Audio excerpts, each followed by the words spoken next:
মুর্শিদাবাদ। ইতিহাস বইতে পড়া এই শহরটি একসময় ছিল বাংলার রাজধানী। নবাব মুর্শিদ কুলি খাঁর নামানুসারে গড়ে ওঠা এই শহরের আনাচে কানাচে ছড়িয়ে রয়েছে বাংলা তথা ভারতের ইতিহাসের কত না অজানা কাহিনী। কয়েকশো বছরের পুরনো প্রাসাদগুলি এখানে আজও দাঁড়িয়ে রয়েছে মির্জাফরের বিশ্বাসঘাতকতায় ইংরেজদের সাথে পলাশির যুদ্ধে বাংলার শেষ স্বাধীন নবাব সিরাজউদ্দৌলার করুণ পরাজয়ের সাক্ষী হিসাবে।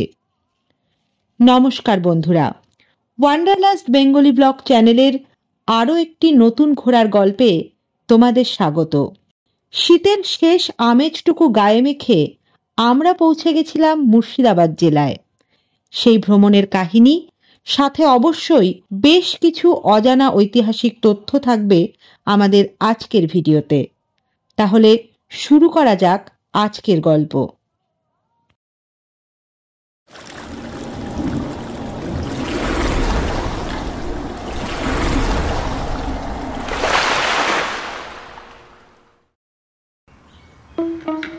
মুর্শিদাবাদের বিখ্যাত কয়েকটি জায়গা একদিনে ঘুরে দেখার জন্য তোমাদের প্রথমেই যেতে হবে শিয়ালদা স্টেশন থেকে লালগোলা প্যাসেঞ্জার ট্রেন ধরে মুর্শিদাবাদ জংশন স্টেশনে। সেখান থেকে সারাদিনের জন্য একটি টোটো ভাড়া করে নিয়ে তোমরা মুর্শিদাবাদের বিশেষ জায়গাগুলি ঘুরে দেখতে পারো।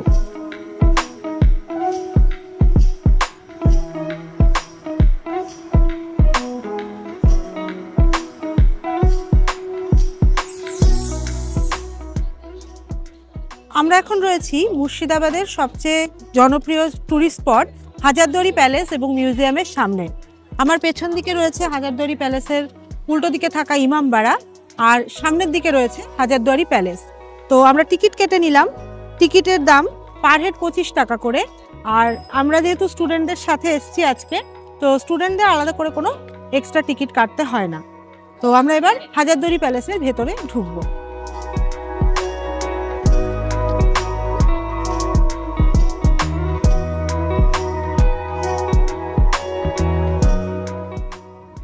হাজারদুয়ারি প্যালেসের সরাসরি উল্টো দিকে রয়েছে নিজামত ইমামবাড়া।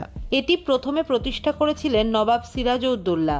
পরবর্তীকালে অগ্নিকাণ্ডে ক্ষতিগ্রস্ত হওয়ার পর নবাব মুনসির আলী এটি আবার পুনর্নির্মাণ করান।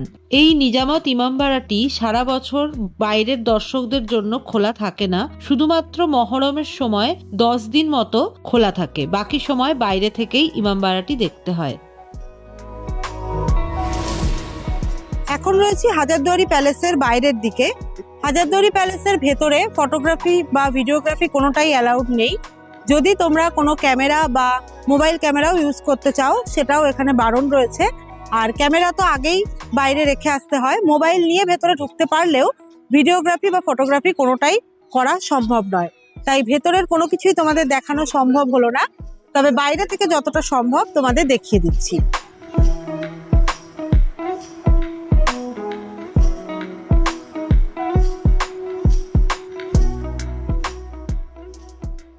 মুর্শিদাবাদের হাজারদুয়ারি প্যালেসকে অনেকেই নবাব সিরাজউদ্দৌলার রাজপ্রাসাদ বলে ভুল করে থাকেন। এই প্যালেসের সাথে সিরাজের কোনো সম্পর্ক নেই। এই হাজারদুয়ারি প্যালেসটি নির্মাণ করেছিলেন নবাব নাজিম হুমায়ুন জা।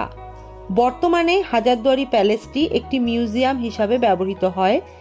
এখানে রয়েছে পুরনো দিনের ব্যবহৃত নানান রকমের আসবাবপত্র, শৌখিন জিনিস, এছাড়াও রয়েছে নানান রকমের অস্ত্রশস্ত্র ইত্যাদি।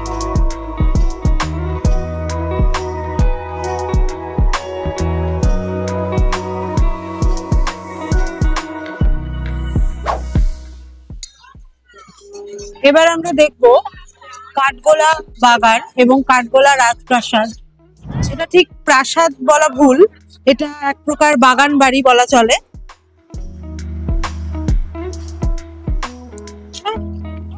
কাঠগোলা বাগান বাড়ির ভেতরে ঢুকছি।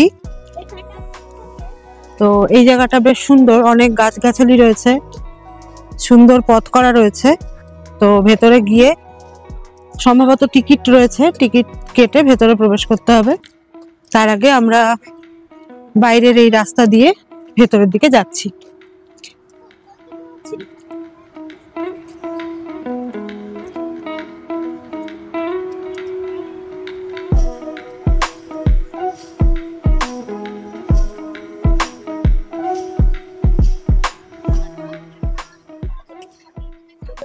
কাঠগোলা বাগানে ঢোকার জন্য 30 টাকা পার হেড টিকিট আছে। পার হেড 30 টাকা করে এন্ট্রি ফি দিয়ে আমরা ভেতরে ঢুকবো। এখানে 8 বছরের ঊর্ধ্বে সবারই 30 টাকা করে টিকিট। 8 বছরের কম বয়সী বাচ্চাদের কোনো টিকিট লাগে না। নবাব সিরাজউদ্দৌলার মৃত্যুর পর 4 ভাই লক্ষ্মীপদ, ধনপদ, মহিপদ, জগৎপদ এরা কাঠ এবং গোলাপ ফুলের ব্যবসা করার জন্য এই বাগান বাড়িটি তৈরি করিয়েছিলেন। তাই এই বাগানের নাম কাঠগোলাপ বাগান বাড়ি। সুন্দর অবস্থানের কারণে এই বাগান বাড়িতে অনেক সিনেমার শুটিং হয়েছে, যেমন জলসাঘর, অ্যান্টনি ফিরিঙ্গি, বলদুর্গা মাইকি, এক যে ছিল রাজা ইত্যাদি। এই প্রধান বিল্ডিংটির সামনে রয়েছে একটি বড় পুকুর, যেখানে মাছের চাষ করা হয়, কিন্তু জৈন ধর্মাবলম্বীরা মাছ খান না, সে কারণে মাছ মারা গেলে সেগুলো সমাধি দেওয়ারও জায়গা রয়েছে।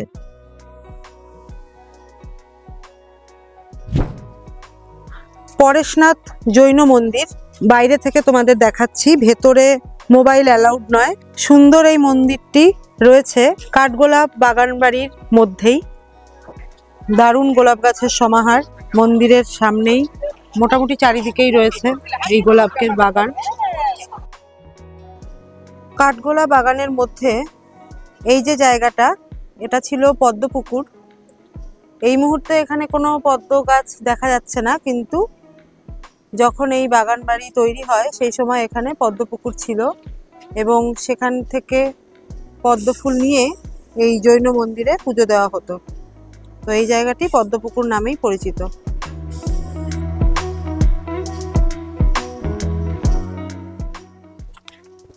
এই জায়গাটি হলো নাচমহল। এখানে হীরাবাই নাচ করতেন তখনকার সময়ে। তো এই সেই জায়গা, বাগান বাড়ির মধ্যে খুব সুন্দরভাবে তৈরি করা নাচের স্টেজ বলা যেতে পারে। আর এই হীরাবাই ছিলেন সেই সময়কার বিখ্যাত নর্তকী, যিনি এক একটি পারফরমেন্সের জন্য তখনকার দিনে 5000 স্বর্ণমুদ্রা নিতেন।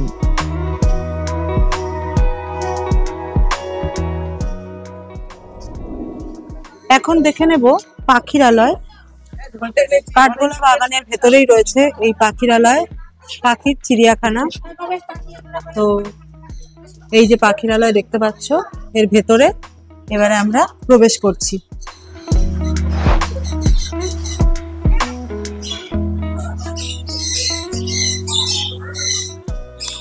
পাখিরালয়ের ভেতরে রয়েছে বিভিন্ন দেশের বিশেষ প্রজাতির বেশ কিছু সুন্দর সুন্দর পাখি, যেমন রয়েছে ম্যাকাও পাখি, অস্ট্রেলিয়ান লাভ বার্ডস ইত্যাদি। আরও নানান রকম অনেক নাম না জানা পাখিও দেখলাম। ভিডিওগ্রাফিতে সবটা বোঝানো সম্ভব নয়, তাই তোমাদেরকে দেখাতে পারছি না হয়তো ভালো করে, তবে তোমরা এখানে আসলে ভালোই লাগবে দেখতে। জগৎ শেঠের বাড়ির ভেতরে এবার আমরা প্রবেশ করব। এখানে টিকিট রয়েছে 30 টাকা পার হেড। 6 বছরের ঊর্ধ্বে সবারই 30 টাকা করে টিকিট লাগবে। তো জগৎ শেঠের বাড়ির ভেতরে এবারে আমরা ঢুকছি। রয়েছে জগৎ শেঠের বাড়ির সামনে, আমার পেছনেই রয়েছে জগৎ শেঠের বাড়ি। তো ভেতরটা ঘুরে দেখব, সাথে সাথে তোমাদেরকেও দেখাবো। বাইরে থেকে জগৎ শেঠের বাড়ির ভিউটা তোমাদের দেখাচ্ছি।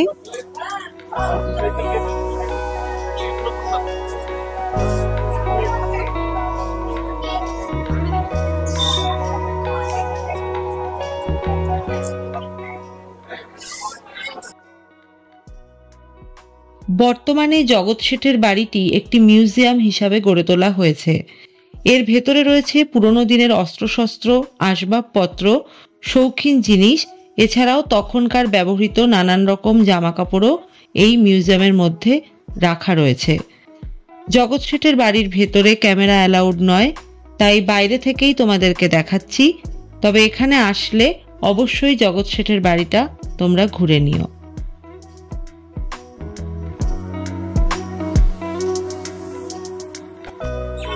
এবারে দেখছি নসিপুর রাজবাড়ি। এখানে টিকিট কাউন্টার ঢোকার মুখেই পার হেড 20 টাকা করে টিকিট কেটে আমরা নসিপুর রাজবাড়ির ভেতরে ঢুকবো। খুব সুন্দর এই রাজবাড়িটি। নসিপুর রাজবাড়ি রাজা দেবী সিংহ দ্বারা প্রতিষ্ঠিত। তিনি ছিলেন নবাবী আমলের কর আদায়কারী। বর্তমানে এই নসিপুর রাজবাড়িটিতেও মিউজিয়াম আকারে গড়ে তোলা হয়েছে। এখানে তখনকার সময়ের ব্যবহৃত নানান রকম কাগজপত্র, দলিল ইত্যাদি রাখা রয়েছে। এছাড়া এর ভেতরে রয়েছে একটি সুন্দর মন্দির।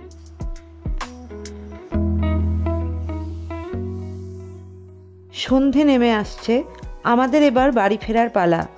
তবে একদিনে মুর্শিদাবাদ ঘুরতে আসলে তোমরা আরও কয়েকটি জায়গা ঘুরে দেখে নিতে পারো, যেমন মতিঝিল পার্ক, কাটরা মসজিদ, আজিমুন্নেসার সমাধি ইত্যাদি।